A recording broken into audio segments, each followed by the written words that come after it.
โอ้ได้ยินเสียงเศษนี่จักจังได๋รถจิตใจเลย คือว่าแบบมันแบบนึงรถเนาะ อยู่วัดเนาะก็อีกแนวนึงสูง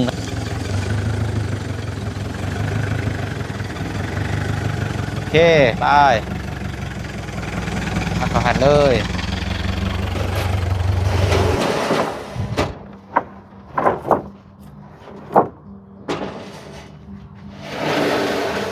จำนวน10 ตัว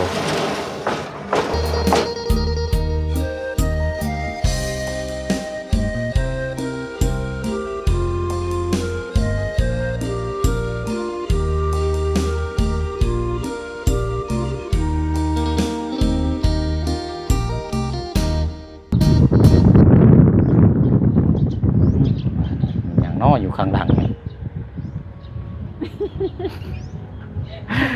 โอ้ยเนาะ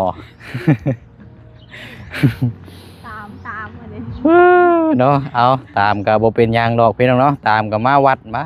ว่านี่แหละพี่น้องเนาะมาเอาบุญน้ำกันมื้อนี้กับพี่น้องเนาะถือว่ามื้อนี้กับเฮามีนัดมีหมายที่แจ้งไปรอบมื้อเช้านี่แหละก่อนเข้าไปหาทางไอ้อาจเนาะพี่น้องเนาะก็มาอยู่ณสถานที่วัดมหาโชคเนาะพี่น้องเนาะมาดำเนินการสำหรับทางกุฏิสงฆ์เนาะหรือว่ามาเป็นสะพานบุญในทางเอ้ยใจดีเนาะทางเอ้ยเมพี่น้องเนาะที่เอ้ยเพิ่นก็เป็นเจ้าภาพอยู่วัดนี่ก็หลายเนาะพี่น้องเนาะทางหลักๆเลยก็ทางเท่าเทพสุวรรณเนาะนี่ก็จะเมนของทางศรัทธาของทางเอ้ยเพิ่นเนาะพี่น้องเนาะสำหรับทางกุฏิกำลังดำเนินการกับเมนคือกันอันนี้กับพี่น้องเนาะตอนนี้ก็ทางผู้เชี่ยวชาญก็เข้ามาฮอดแล้วก็มีแต่ว่ารอพอดีไปสร้างไม้กินนี่กับพี่น้องเนาะสร้างไม้มาเพิ่มเนาะจังได๋ก็ระหว่างรอนี่เดี๋ยวเฮาไปเบิ่งทางน้อยเนาะไม้เพราะว่าอันไม้วงกบแล้วก็เป็นไม้สินไม้แป้นไม้หยังหั่นแหละเพราะว่าทางอันเพิ่นก็มาส่งแล้วล่าสุดนี่บ่ทันได้ผ่านไป1 ชั่วโมงหรอกพี่น้องเนาะโอ้สุกระบ่นี่เนาะเป็นอยากบายเด้อเด้เนาะลูกเดียวเนาะพี่น้องเนาะครับสบายดีและสวัสดีพ่อแม่พี่น้องเบิดสู่ผู้สู่คนพบเจอกันอีกคือเก่าคือเดิมเนาะกับช่องทางของทางพ่อน้องเปียวเนาะพี่น้องเนาะมื้อนี้ก็พาพ่อแม่พี่น้องเนาะมาอยู่วัดมหาโชคนี่แหละเนาะมาเอาบุญน้ำกันมื้อนี้กับพี่น้องเนาะแต่ว่ามื้อนี้ก็จะเงียบเงาแน่น่าจะเป็นขึ้น1 ค่ำหรือว่าแฮมนี่แหละแฮม1 ค่ำบ่หรือว่าขึ้นนี่แหละเพราะว่าเมื่อวานนี่ก็วันพระใหญ่วันศีลเนาะเมื่อวานนี่ถ้ามานี่คนนี่สิหลายพี่น้องนี่เนาะแต่นี่รถล่างมองนี่แหละสิจอดเต็มอยู่แล้วนี่แต่ว่ามามื้อนี้นี่อาจจะผู้ไปผู้มาผู้ไปแน่เนาะเอาละเนาะกับมื้อนี้มาดำเนินการเป็นสะพานบุญในทางเอื้อยเพิ่นอีกคือเก่าพี่น้องเนาะไปเบิ่งความคืบหน้าสำหรับทางกุฏิเนาะว่าหลังใหญ่หลังน้อยซำใดเนาะพี่น้องเนาะโอ้พุ่นพี่น้องเอ้ยเนาะเดี๋ยวว่าแต่ไกล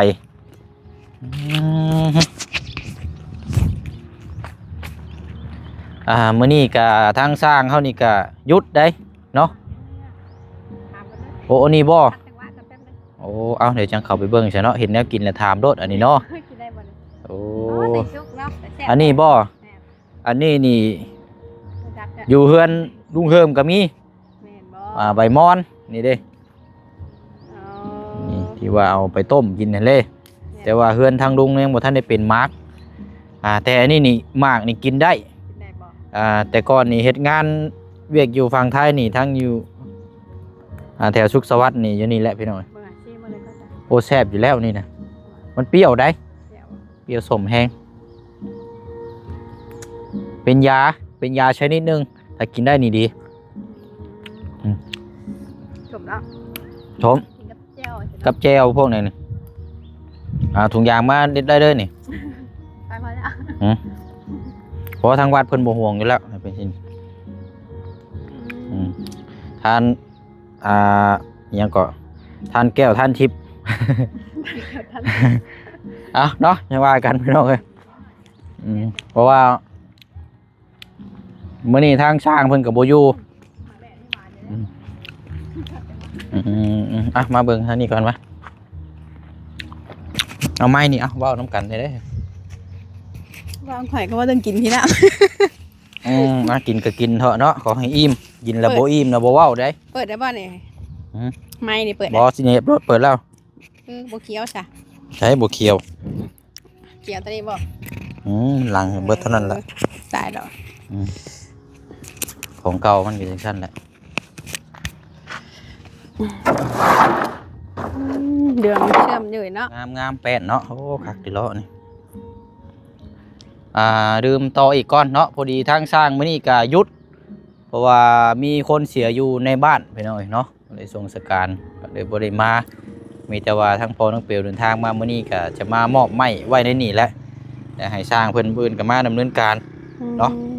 อันนี้เพิ่นท่านได้กบเลยเนาะ ยังอันนี้ครบอันนี้ลูกติ้งเนาะนี่แหละอันนี้ทางลูกติ้งก็เพิ่นจัดมาอีกโอ้ยาวเท่าได้นี่คือสั้นแท้นี่เนาะ พอดีงามนะ พอดีงาม บ่อยากสั่นอยู่ บ่สั่นปานใดเพื่อใส่ไม้ผนังอีกห้องเทิงได้ซะวะ น้องเทิงประมาณ แม่นก็น่าเติบอยู่ แต่ว่าลูกติ้งลายรถแบบนี้งามเนาะ แม่น ก็บ่ค่อยเห็นได้พี่น้อง รุ่นเก่าเลยเนี่ย งามอันนี้เนาะนี่ก็สิเป็นซองลมนี่สิมีอยู่2ตัวเนาะอาจจะใส่ในห้องเพราะว่านี่แหละเนาะอันนี้จะเป็นบานเพิ่นมาส่งที่นี่เป็นบาน โอ้ประตูยาวเนาะ บานวงยืนนี่มีเนาะเดี๋ยวเบิ่งเพิ่นอาจจะเป็นแต่ว่าประตูใหญ่นี่บ่มีเนาะมีแต่วงยืนห้องนี่ต้องเป็น2ห้อง เด้ก็แม่นได้เนี่ยน่ะ หรือว่าเฮ็ดห้องรวงไปสิเลยบ่ เด้กระซองในแม่นบ่เนี่ย เพราะมันวงยืนเด้ วงยืน2เพิ่นสิหนาจะกั้นแหละคิดว่าน่าจะกั้นได้เพิ่นบ่ได้นี่ได้กั้นห้องได้เป็น2ห้องได้บ่เป็นกุฏิเด้เนาะจังว่าอะไรเพิ่นก็เฮ็ดแบบพื้นที่แบบคุ้มเลยนะ แต่ว่าหน้าต่างก็มีอยู่2บงพี่น้อยหน้าต่างนี่มีอยู่2บงนี่1 2ทั้งพุ่น1ทั้งนี้1เนาะ2บงทั้งนั้นก็จะปิดเลยข้างปิดทั้งนี้กับประตูวงยืนเนาะ ค่ะไปเบิ่งไกลโอเคแล้วถูกต้องแล้วพี่น้อยเนาะ ๆไม่ใช่ ใช่ น้อยๆนี่เพิ่นปาดออกบ่ น่าจะเป็นไม้ซอยโอ้ ได้ยินเสียงเศษนี่ก็จักจังได๋รถจิตใจเลย คือว่าแบบมันแบบนึงรถเนาะ อยู่วัดเนาะก็อีกแนวนึงสูงเลยพี่น้องสูงใหญ่ จิตใจอยากไปนั่งเพิ่นน่ะไปนั่งธรรมะนำ เอาตั้งใจจี้กล้องให้พี่ให้น้องเบิ่งแน่เนาะ บ่เคร่งเครียดมาหลายเด้เอาแบบตลกนำแน่ อันโครงสร้างตัวเทิงนี่สุดใหญ่นี่เรียบร้อยแล้วพี่น้องเหลือแต่ตัวต่อตัวนี้บัดนี้ตัวนี้นี่คือขาดไม้ตัวที่ว่าทางพ่อน้องเปียวกำลังไปสั่งนะเพิ่นกำลังมาส่งในตอนนี้แหละพี่น้องเนาะ นู่หลังใหญ่นะเว้ยเก้าเสาจะบ่ 9 3 เมตรแม่นบ่ห้องละ3 แม่ โอ้ น เก้า ห้องละ คูณ สาม 3บ่แม่นได้หน่อย 7ได้ ยาว4 6 7คูณ6ได้นี่นะ 7 7 คูณ 6บ่ แม่น7คูณ6ถือว่าหลังใหญ่ก็พอดีพองาม7คูณ6ทั้งเทิงก็มี2ห้องแล้วอนาคตนี่ก็ถ้าว่าศรัทธาเพิ่มเนาะหรือว่ามีศรัทธาผู้ใหญ่เพิ่นอยากเพิ่มอีกก็นี่พี่น้องเอ้ยเทพื้นเด้อบัดนี้เทพื้นแล้วก็กั้นแล้วก็เอาไว้วางเครื่องของแล้วถือว่าเป็นโซนที่มองรับพี่น้องสาธุชนที่มาร่วมทำบุญอยู่นี่ก็ได้เนาะมากุฏินี่ก็ได้ถือว่ามองที่รับอันนี้ได้ก็ได้ข้างหลังพุ่นนี่เป็นห้องน้ำหรือว่าใส่ข้างๆก็ได้ข้างๆพุ่นก็ได้นะ อันนั้นเลยจ้ะ ฮะ เสาอันนั้นน่ะเพิ่นเอามาเฮ็ดจังไง ใช่ เสาอันนอนอยู่ไหมเสาเก่าบ่ เสานี่โอ้เนาะเด้อนี่เสานี่เสาเก่าแล้วนี่นานแล้วนี่เนาะเพิ่นจะว่ามาสร้างกุฏินี่แหละเนาะเสาตัวนี้ก็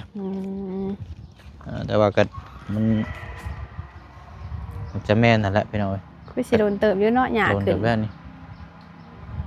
โดนเดือดแล้วก็นาน โอ้5 เมตรผมจังไง เสานี่บ่ แม่น ประมาณ ยาว เสา5 เมตร 25เมตรอันนี้นี่เบิ่งก็อันนี้เลย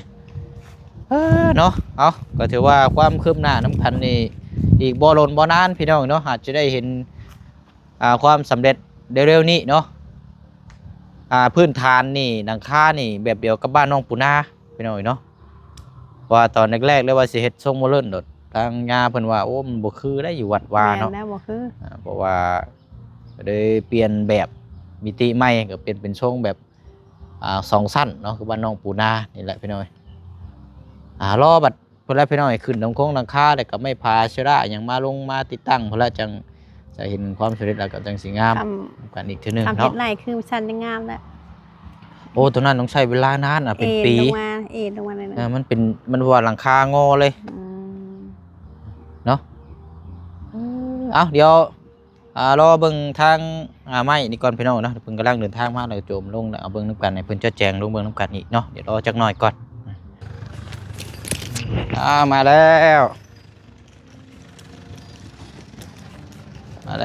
้วเอาลงมองเดียวกันนี่แหละเนาะนั่นก็เรียงไว้นี่ก็ได้มานายพี่เด้อมานายว่าช่างคนจะได้กบอยู่นี่แล้วนี่เอาเรื่องนี่ก็ได้ปะใช่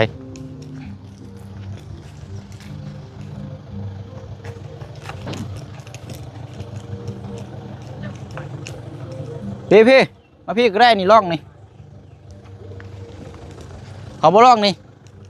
ลงนี่ก็ได้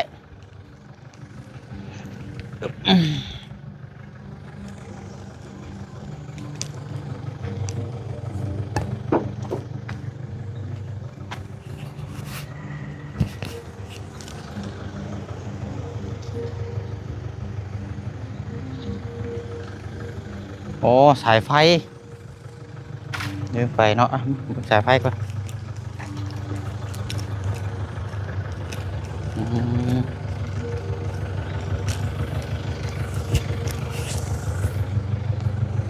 ติดสายไฟเนาะ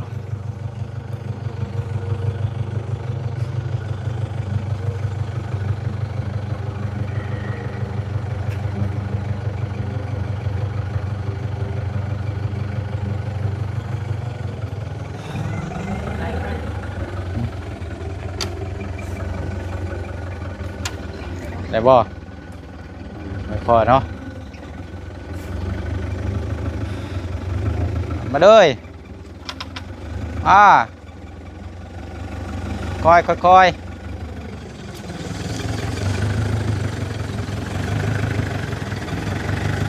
โอเคไปมาเข้าหันเลย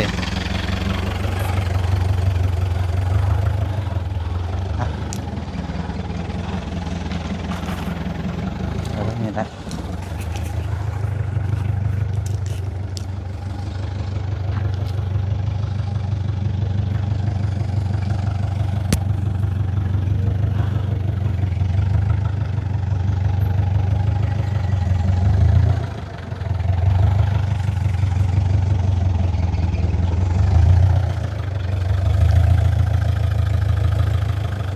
พอ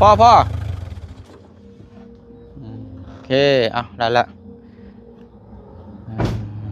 เอาลงหันก็ได้เจ้ามองหันก็ได้เลยเพราะว่าอันนี้บ่อยากให้มันเต็งกันยังกระเจ้าแบบนั้นวางมันก็ได้เนี่ยมือเขาเจ้าก็มาเฮ็ดเวียกละเป็นไม้แข้ง5หน้า12ยาว6เมตรจำนวน10ตัวแล้วก็ตามมาก็ตัวนี้เราจะเป็นชิญัวตัวนี้เนาะยาว4เมตรเนาะไม้หน้าเดียวกันตัวนี้6ตัวตัวนี้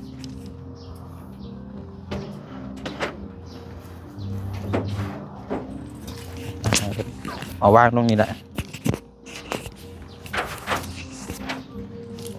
หานี่แป้นกันกบเนาะ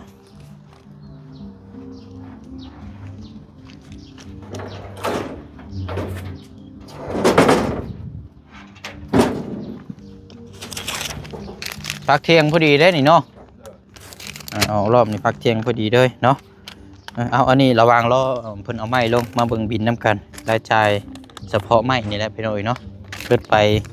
3,580,000 กีบ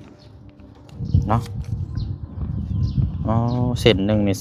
250,000 กีบพุ่นไรพี่น้อยเนาะต่อเส้นนี่ต่อ6 เมตรนี่ไม่ต่อ4 เมตรนี่ก็เส้นละ180,000 กีบพอไม่ย่างได้พี่น้อยเนาะไม่ย่างไม่ย่างดีแต่ว่าถ้าไม่เป็นพวงซี่ก็โบมีในห้างเพิ่น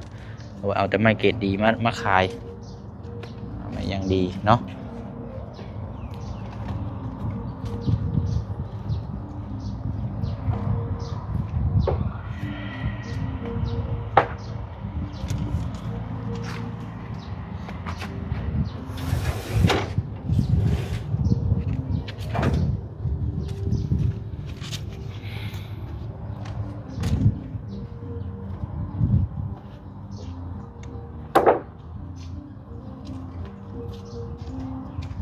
โอ้นั่นกระโจแห้งแล้วเนาะติดสายไฟเนาะตัวนั้น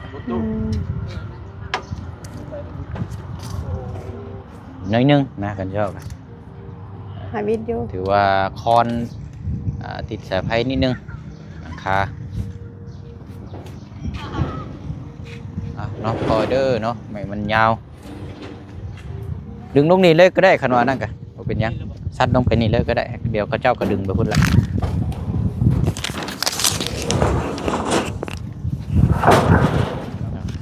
จัดคัดว่างไปได้ก็ได้เป็นยัง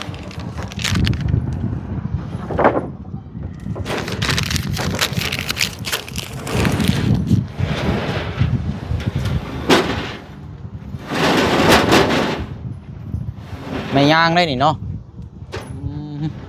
งามดีรอเลยตรงครับกบ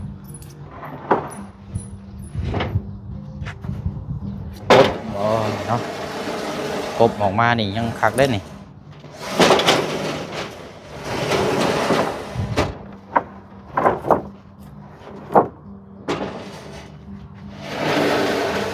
จำนวน10 ตัว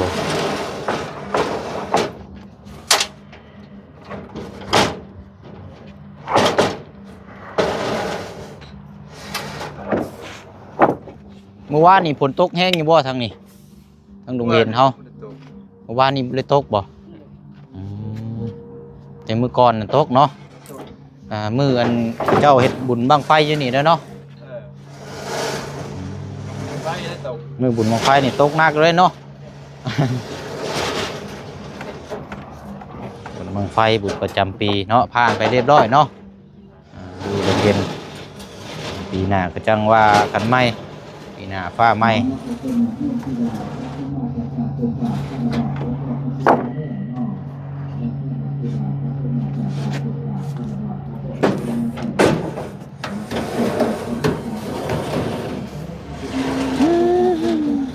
นะเอาละเนาะก็เรียบร้อยพี่น้อยเนาะมีแต่ว่ารอติดตามเพิ่นละให้ทางผู้สร้างเพิ่นมาดำเนินการมื้ออื่นแล้วก็ต่อไปก็ผู้เชี่ยวชาญก็สิเข้ามาเยี่ยมยามอัปเดตเบิ่งเวียกงานอีกคือเก่าแหละพี่น้องเนาะเพิ่มเติมจังได๋ขาดจังได๋ก็จะให้ทางผู้สร้างเพิ่นติดต่อมาเนาะนะก็มีแต่ว่าคลิปนี้ก็สิได้ล่ำลาไปอีกคือเก่าคือเดิมเนาะเดี๋ยวจังกราบไหว้พระก่อนพี่น้องเดี๋ยวจังสิพากันเดินทางกลับบ้านนี่พี่น้องเนาะเอาคลิปนี้ก็สาธุอนุโมทนาบุญกับทางเจ้าภาพเจ้าศรัทธาเด้อเนาะทางเมีพร้อมครอบครัวเนาะที่มีจิตศรัทธาเลื่อมใสในทางพระพุทธศาสนาเฮาเนาะพี่น้องเนาะเป็นเจ้าภาพสร้างกุฏิวิหารให้ทางพระภิกษุสงฆ์หรือว่าสามเณรหรือว่าทั้งจัวเนาะอยู่บ้านหรือว่าอยู่วัดมหาโศกเนาะพี่น้องเนาะอย่างไรก็ขอให้บุญกุศลรักษาคุ้มครองปกป้องรักษาไปเดินทางไปใช้มาใช้ก็ขอให้พระรักษาเทวดาคุ้มครองเด้อเนาะจังไรก็คลิปนี้ก็สิได้ล่ำลาไปอีกคือเก่าคือเดิมพบพ่อกันในคลิปหน้าเนาะอาบน้ำเลยโอ้พี่น้องเนาะฮอดเนาะมากันโอเคเด้อพี่น้องเด้อสาธุมุทนาบุญนำเนาะ